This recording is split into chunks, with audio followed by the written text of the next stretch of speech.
ఎన్నో దినాలుగా ఎన్నోసార్లు చెప్పాను. నా సాక్ష్యం కూడా ఇలా చెప్పాలంటే పాస్టర్ గారు కూడా అప్పుడు అటు చేసి వచ్చాడుగా, నేను కూడా అప్పుడు అటు చేసి వస్తా అంటానేమో నన్ను భయం వేసి చెప్పలేకపోతున్నా.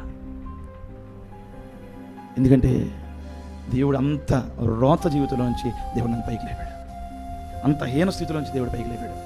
మా కుటుంబానికి తెలుసు, మా మామయ్యకి తెలుసు, మా అత్తకి తెలుసు ఒకప్పుడు అసలు మా పరిస్థితి ఏంటో. నా సాక్ష్యం చెప్తే నాకు అసలు ఏడుపు వచ్చేస్తుంది.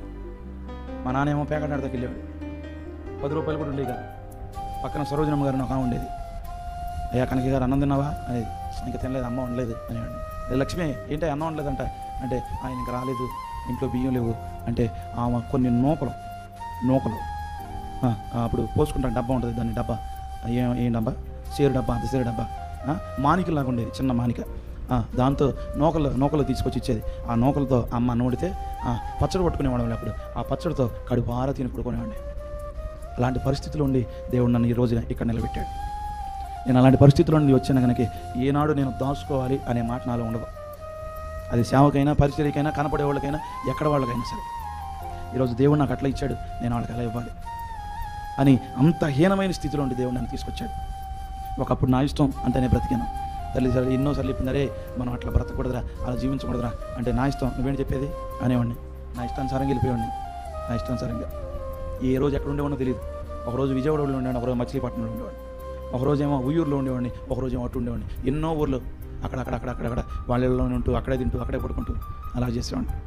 అట్లా సాగుతున్న వేళ దేవుని మాటలు బలపడి దైవజనుల దగ్గరికి వెళ్తాం, అక్కడే ఉంటాం, ఆ మందిరాల్లో ఉంటాం, ఆ సేవకుల దగ్గర ఉంటాం. ఇట్లా సాగుతున్న వేళ దేవుని మాటలని రక్షణ పొందాను. రక్షణ పొందిన వెంటనే కూడా నాలో మార్పు రాలా. బాప్తిసం తీసుకున్న వెంటనే కూడా నేను మార్చుకోవాలి నా స్థితిని. బాప్తిసం తీసుకున్న తర్వాత కూడా సినిమాలకు వెళ్ళాను, బాప్తిసం తీసుకున్న తర్వాత కూడా షికార్లకు వెళ్ళాను.